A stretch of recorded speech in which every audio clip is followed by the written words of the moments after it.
কোজাগরী লক্ষ্মী পূজা বাঙালির ঘরে ঘরে হয়ে থাকে, আর পূজার সাজসজ্জার সাথে মানানসই গয়না। আমি অনিন্দিতা, সবাইকে সারা শুভেচ্ছা জানিয়ে আজকের লক্ষ্মী পূজার স্পেশাল গয়নাটি চলো চট করে বানিয়ে নিই।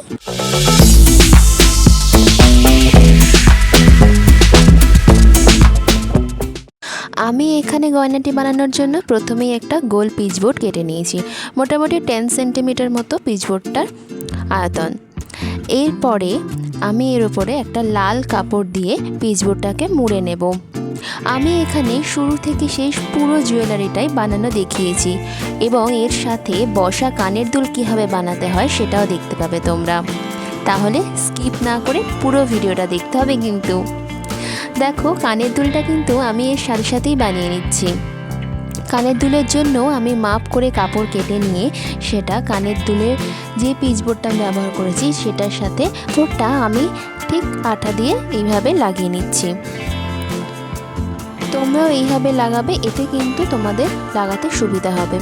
এবারে দেখো আমি কানের দুলটা কীভাবে বানাচ্ছি। বসা কানের বানানোর জন্য আমি প্রথমে যে পিনগুলো ইউজ করব, যেগুলো বসা কানের বানানোর জন্য ইউজ করা হয়, সেগুলো তোমরা কিন্তু যে কোনো যে কাঁচামাল কেনার যে স্টোরগুলো হয় সেখান থেকে পেয়ে যাবে, বা অনলাইন স্টোরও পেয়ে যাবে। তো দেখো, প্রথমে আমি পিনগুলো নিয়ে একটা গোল কাপড় ঠিক এই কানের দুলের মাপে কেটে নিয়েছি। এবার এই কাপড়টায় এই পিনটা আমি দেখো ঠিক এইভাবে ঢুকিয়ে নিলাম। এবারে আমি আঠা দিয়ে পুরো জিনিসটাকে প্রথমে সিকিউর করে নেব, এবং পিনটার ওপরেও আমি আঠা দিয়ে নেব। এইবারে এই কাপড়টা আমি পিনটা সমেত এই যে আমি কানের দুলটা বানিয়েছি এই কানের দুলে আমি লাগিয়ে নিচ্ছি। এতে আমাদের পিনটা খুলে যাওয়ার কোনো ভয় থাকবে না, এবং এটা একদম শক্তপোক্তভাবে আটকে থাকবে। এইভাবে বানালে কিন্তু জিনিসটা খুব সুন্দর হবে এবং অনেক বেশি টেকসই হবে। আমি দ্বিতীয় কানের দুলটাও বানিয়ে নিচ্ছি। এই দেখো, আমার এগুলো বানানো হয়ে গেছে। এবারে আমি নেক পিসের জন্য যে পিচবোর্ডটা কেটে রেখেছিলাম সেইটাতে কাপড়টা আটকে নিলাম। এবার আর কিছু না, আমি প্রথমে আঠা দিয়ে পমপম দড়ি, এটা যে কোনো কাঁচামাল কেনা স্টোরে তো তোমরা পেয়ে যাবে, সেইখান থেকেই আমি এটা কিনেছি। পমপম দড়িটা আমি এর চারধারে মাপ করে আটকে নেব। লাল কাপড়ের সাথে আমি সাদা পমপম দড়িটা রেখেছি, এটা খুব সুন্দরভাবে কালারটাকে এনহ্যান্স করবে।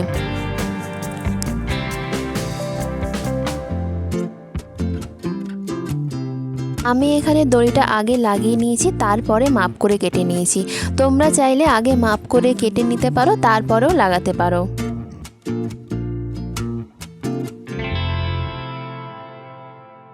এবারে আমি ক্লে দিয়ে মাঝে এই নেক পিসটার মাঝে লক্ষ্মীর পদচিহ্ন বানাবো। তার জন্য আমি প্রথমে একটা কম্পাস নিয়ে ঠিক মাঝখানটা থেকে একটা গোল অংশ দাগ দিয়ে নিয়েছি। এরপরে মোল্ডেড ক্লে দুটো পোর্শনকে আমি ভালোভাবে মিশিয়ে নিয়েছি। এইবারে দেখো, আমি একটা খাতা নিয়ে এই ঠিক যে গোলটা হয়েছে, আমি গোলটা করেছি সেই গোলটার মাপ করে আমি একটা খাতায় সেটা প্রথমে এঁকে নিচ্ছি।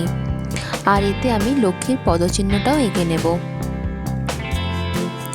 আমার একটু ভুল হয়ে গেছে, কিন্তু কোথায় ভুল হয়েছে তোমরা সেটা বলো তো দেখি। দেখো, আমি সুন্দর করে লক্ষ্মীর পদচিহ্নটা এঁকে নিয়েছি।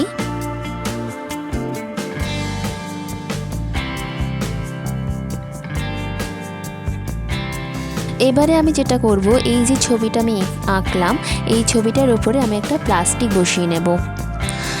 এবারে এই যে প্লাস্টিকটা বসিয়েছি এই প্লাস্টিকের উপরেই আমি ক্লেটাকে সুন্দর করে ঠিক দেখো ডিজাইনটা যেমন আছে ঠিক তেমনভাবে বসিয়ে নেব।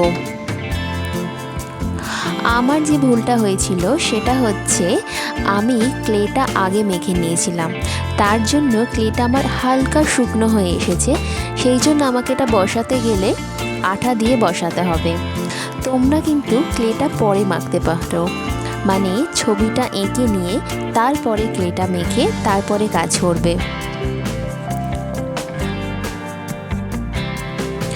সুন্দর করে আমি এটা করে নিয়ে দেখো জিনিসটাকে খুব ধৈর্য সহকারে আস্তে আস্তে হাতে করে আমি করেছি।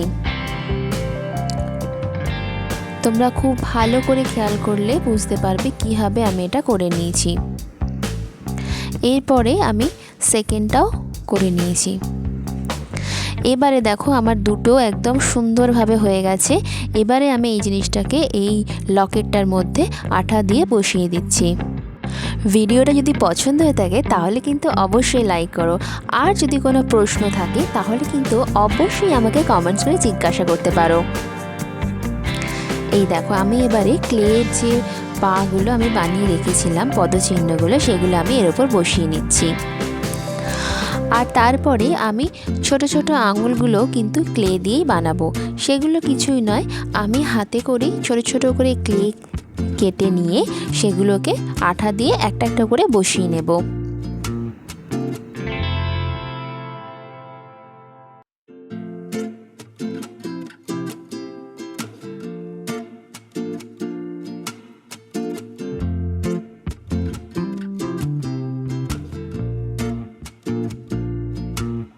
দেখো আমার মাঝে ক্লে দিয়ে দুটো পদচিহ্ন বানানো হয়ে গেছে।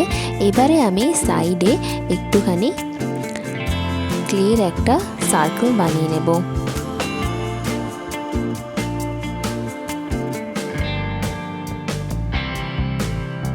খুব সরু করে ক্লের দড়ি বানিয়ে আমি এই আঠার ওপরে বসিয়ে নিচ্ছি। এবারে আলপনা দেব। চারধারে সাদা অ্যাক্রিলিক কালার দিয়ে তুলির সাহায্যে সুন্দর করে আলপনা দিয়ে নিচ্ছি। তোমরা যদি চাও তাহলে কিন্তু প্রথমে পেন্সিল দিয়ে আলপনাটা করে নিতে পারো, তারপরে তুলির সাহায্যে আলপনাটা আঁকতে তোমাদের সুবিধা হবে বেশি। সাদা আলপনাটা আমার একদম হয়ে গেছে। এরপরে আর কিছুই নয়, আমি যে মা লক্ষ্মীর পদচিহ্ন বানিয়েছিলাম সেইটাও আমি সাদা রং করে নিচ্ছি। আমার এই পুরো কাজটা কিন্তু একদম শুকিয়ে গেছে। আমি কিছু ক্লে দিয়ে কিছু বিডসও বানিয়ে নিয়েছি, আর কিছু কড়ি নিয়ে নিয়েছি তার সাথে, আর তার সাথে দুটো টার্সেল বানানোর ভিডিও কিন্তু আমার আগে দেয়া আছে, ডেসক্রিপশানে আমি লিঙ্ক দিয়ে দেব। এইবারে আমি একে একে সব পরিয়ে নিচ্ছি। প্রথমেই আমি লকেটের নিচের দিকে ছুঁচ সুতো দিয়ে ক্লে দিয়ে বানানো বল, যেটাকে আমি লাল রং করে রেখেছি, আর সাদা কড়ি দিয়ে ডেকোরেশন করে নিচ্ছি। তোমরা দেখো আমি কিভাবে করছি।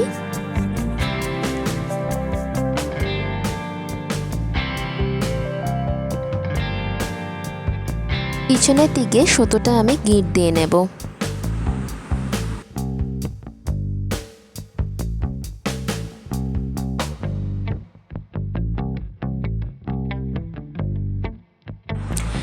এরপরে আমি ঠিক ওপরে দুটো সাইডে ছুঁচ দিয়ে টার্সেলগুলোকে পরিয়ে নেব। তার জন্য আমি প্রথমে ছুঁচটা পরিয়ে নিয়ে তাতে প্রথমে হাতে করা লাল বল, যেটা ক্লের আমি বানিয়ে রেখেছি, তারপরে চারটে কড়ি, তারপরে আবার হাতে করা লাল বলটা দিয়ে টার্সেলগুলো পরিয়ে নিয়ে তারপরে সুতোটাকে ব্যাকেতে নিয়ে আসবো এবং পেছনেতে একটা গিঁট দিয়ে দেব। তোমরা দেখো আমি কিভাবে করছি, দেখলে বুঝতে পারবে।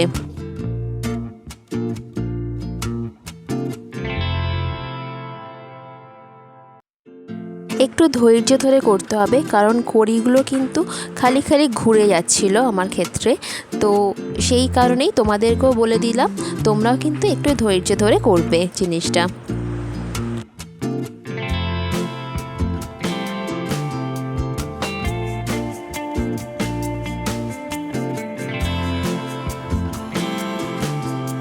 এই যে এক্সট্রা সুতোগুলো থাকছে এগুলো কিন্তু আমি পরে একটু আঠা দিয়ে পেছন দিকটায় লাগিয়ে নেব, তাতে সুতোগুলো এরকম বাইরে বেরিয়ে থাকবে না। দেখো আমার পুরো জিনিসটা কমপ্লিট হয়ে গেছে, আর আমি কানের দুলগুলোকেও ডেকোরেট করে নিয়েছি। তোমাদের ভিডিওটা কেমন লাগলো অবশ্যই আমাকে কমেন্টস করে জানাবে, আর ভালো লাগলে একটা লাইক করবে। আর এই রকমই নিত্য নতুন ভিডিওর জন্য চ্যানেলটাকে অবশ্যই করে লাইক করো। তাহলে দেখা হচ্ছে পরের ভিডিওয়। Till then take care and thank you.